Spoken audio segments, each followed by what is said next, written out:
Ya, kembali lagi berjumpa dengan saya, Ferian Bahtiar, mahasiswa Prodi Pendidikan Keagamaan Katolik Universitas Sanata Dharma Yogyakarta semester 5. Ya, Bapak Ibu dan teman-teman muda Katolik yang terkasih dalam Tuhan kita Yesus Kristus, di sini saya akan memberikan sebuah katekese mengenai ataupun juga berbicara mengenai makna dan esensi dari salah satu sakramen inisiasi yang ada dalam gereja Katolik yang kita imani juga itu sebagai puncak iman Kristiani kita, yakni adalah sakramen Ekaristi. Pertama-tama di mana sakramen Ekaristi ini sendiri menjadi sakramen inisiasi dalam kita dalam menjadi umat Katolik, dan sakramen ini juga merupakan sakramen yang paling terluhur dalam segala sakramen yang ada dari 7 sakramen yang kita kenal dalam ajaran gereja Katolik, dimana ini juga dikuatkan dalam saya membawa kenapa sakramen Ekaristi menjadi sakramen yang terluhur, karena ini di dalam kitab kanonik atau kanon nomor 897 di situ dijelaskan sakramen yang terluhur adalah Ekaristi Maha Kudus, karena di dalamnya itu Kristus Tuhan sendiri itu dihadirkan, dipersembahkan dan disantap, dan melaluinya gereja selalu hidup dan berkembang.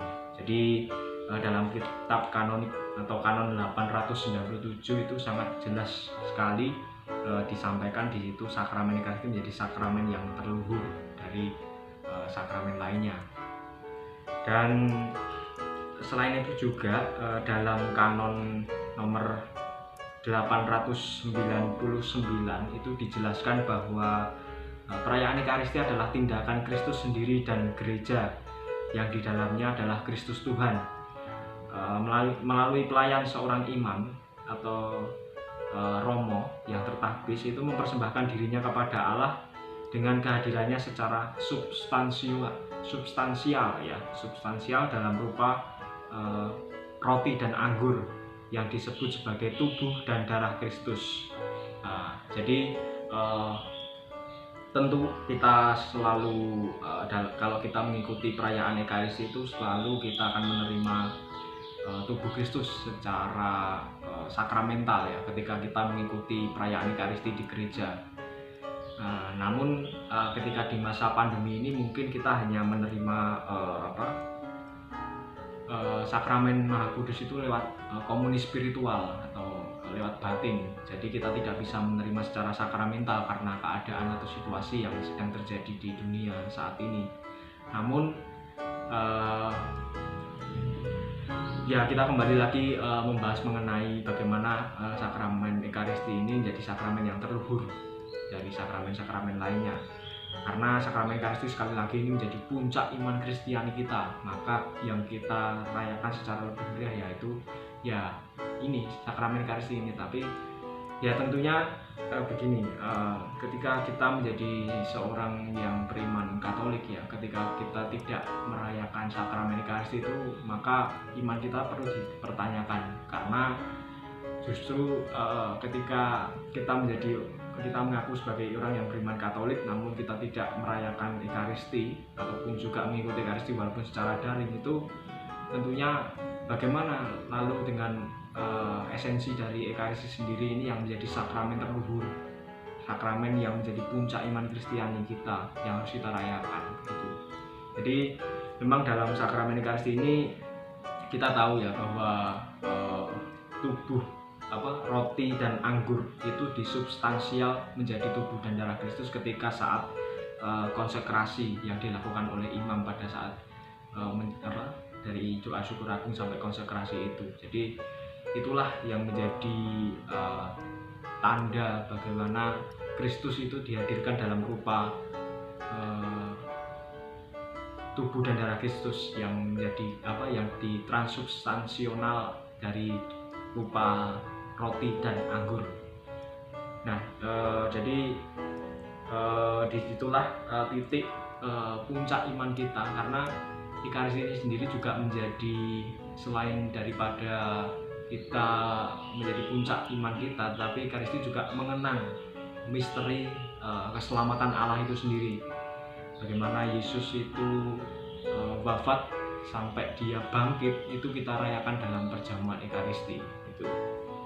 Lalu ketika ya ini penting juga dalam pengetahuan kita bahwa dalam menerima ataupun juga ketika mengikuti perayaan Ekaristi Suci atau Misa Suci itu, hendaknya ketika kita menerima sakramen Maha Kudus itu, kita sebagai umat Kristiani ketika mengikuti Ekaristi dalam menerimanya itu dalam artinya itu adalah sakramen Maha Kudus itu sendiri, tubuh dan darah Kristus itu, hendaknya kita dengan penuh rasa hormat dan sujud menyembah yang sebesar-besarnya. Nah, ini ditekankan juga dalam kanon nomor 898.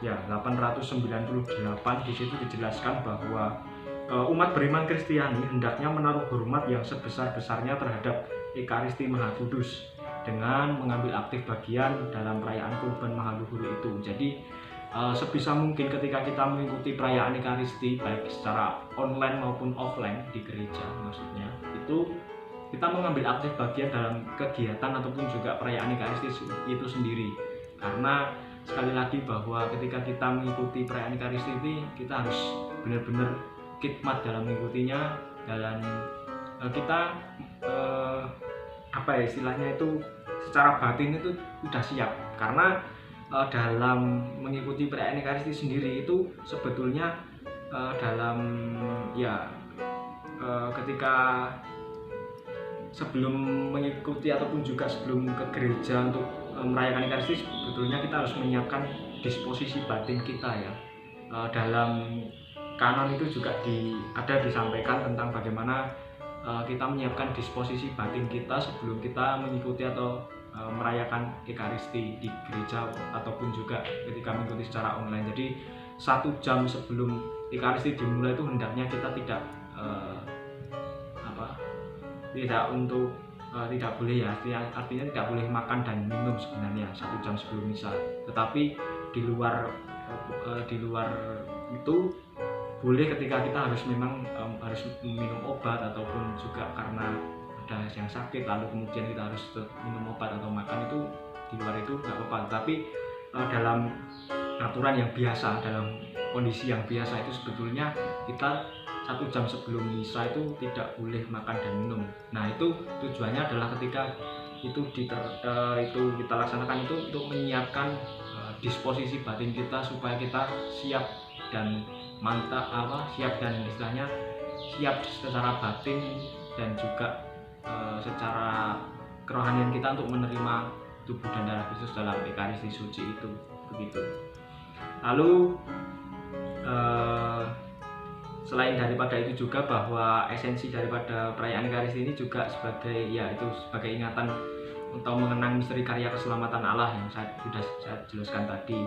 Lalu selain itu juga makna yang ada dalam sakramen ini sebagai bentuk ungkapan syukur kita yang kita persembahkan dalam mengikuti Ekaristi ataupun misa, yang menjadi kewajiban kita sebagai orang Kristiani untuk ikut ambil bagian dalam perayaan syukur sekaligus kurban Kristus yang menyelamatkan itu dalam Ekaristi Suci.